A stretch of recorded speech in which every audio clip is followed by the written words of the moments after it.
ആലുവ മണപ്പുറം എന്ന് പറയുന്നത് ശിവരാത്രി പോലെ തന്നെ ശിവരാത്രി കഴിഞ്ഞാൽ ഒരുപക്ഷെ ഏറ്റവും കൂടുതൽ ആളുകൾ ബലിതർപ്പണത്തിനായി എത്തുന്ന ഒരു സമയമാണ് കർക്കിടക വാവു ബലിക്ക്. എന്നിപ്പോൾ പുലർച്ചെ 2:30 കൂടി തന്നെ ഈ ബലിതർപ്പണ ചടങ്ങുകൾ ആലുവ മണപ്പുറത്ത് ആരംഭിച്ചു കഴിഞ്ഞു. 50ഓളം ബലി തറകളാണ് ഇതിനായി ഒരുക്കിയിട്ടുള്ളത്. തിരുവിതാംകൂർ ദേവസ്വം ബോർഡിന്റെ നേതൃത്വത്തിൽ 50ഓളം ബലിത്തറകൾ ഇതിനായി ഒരുക്കിയിട്ടുണ്ട്. വിവിധ തരങ്ങളിലുള്ള വിശ്വാസികൾ, അതായത് പിതൃക്കൾക്ക് മോക്ഷം നൽകാൻ മോക്ഷത്തിനായുള്ള ഏറ്റവും ഉചിതമായ അല്ലെങ്കിൽ ഏറ്റവും അനുയോജ്യമായ ഒരു ദിവസമാണ് കർക്കിടകത്തിലെ വാവു ബലി എന്ന് പറയുന്നത്. ആ പ്രകാരം തന്നെ വിശ്വാസികളായിട്ടുള്ള ധാരാളം പേർ എത്തിയിട്ടുണ്ട്. ഇന്നിപ്പോൾ 2:30 മുതൽ തന്നെ ഈ ബലിതർപ്പണ ചടങ്ങുകൾ ആലുവയിൽ ആരംഭിച്ചു. 2:30 മുതൽ വലിയ രീതിയിലുള്ള തിരക്കുണ്ട്.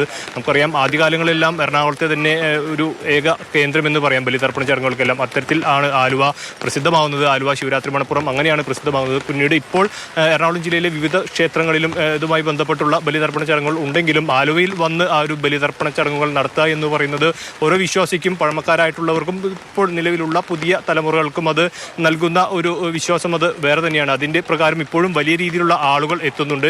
തലേ ദിവസം തന്നെ രാത്രി തമ്പടിച്ച് 12 മണിയോടുകൂടി തന്നെ തമ്പടിച്ച് ഇവിടെ എത്തി പുലർച്ചെ ആരംഭിക്കുമ്പോൾ ഈ ബലിതർപ്പണ ചടങ്ങുമ്പോൾ ആരംഭിക്കുമ്പോൾ തന്നെ ഇവിടെ എത്തി ബലിതർപ്പണം നടത്തി പിന്നീട് കുളിച്ച് ക്ഷേത്രത്തിൽ തൊഴുത് മടങ്ങുന്ന ഒരു രീതിയാണ്. ഇതിനായി പ്രത്യേക സജ്ജീകരണങ്ങൾ ഒരുക്കിയിട്ടുണ്ട്. പോലീസും ഫയർഫോഴ്സും അടക്കമുള്ള ഒരു വലിയ സേനാ വിന്യാസം തന്നെ ഇവിടെയുണ്ട്. 500ഓളം പോലീസുകാരാണ് ഈ ജനങ്ങളുടെ ഈ വരുന്ന ഭക്തരുടെ ഒരു സംരക്ഷണത്തിനായി ഇവിടെ ഏർപ്പെടുത്തിയിട്ടുള്ളത്. ഇപ്പോൾ അതുപോലെ തന്നെ ഫയർഫോഴ്സിൻ്റെയും വിവിധ യൂണിറ്റുകളുണ്ട്. ഡിങ്കി ബോട്ട് അടക്കമുള്ള നമുക്കറിയാം പെരിയാർ നദിയിലാണ് ഈ ബലിതർപ്പണ ചടങ്ങുകൾ പൂർത്തിയാക്കിയ ശേഷമുള്ള ആ ഒരു ബലിച്ചോറ് അവർ ഒഴുക്കുന്നത്. അപ്പോൾ അതിനുവേണ്ട ആ ഒരു ബാരിക്കേഡുകളെല്ലാം സ്ഥാപിച്ച് പുഴയുടെ തീരത്തെല്ലാം ബാരിക്കേഡുകൾ സ്ഥാപിച്ച് ആളുകളെ ഒരു അവിടേക്ക് പോകാത്ത തരത്തിലെല്ലാം തടഞ്ഞുകൊണ്ടുള്ള ഒരു ക്രമീകരണങ്ങൾ ദൃശ്യങ്ങളിൽ ഒരു വിൻഡോയിൽ കാണാനാവുന്ന തിരുനെല്ലിയിലെ ദൃശ്യങ്ങൾ കൂടിയാണ്. വയനാട് തിരുനെല്ലിയിലും ബലിതർപ്പണത്തിന് വലിയ തിരക്കാണ് അനുഭവപ്പെടുന്നത്.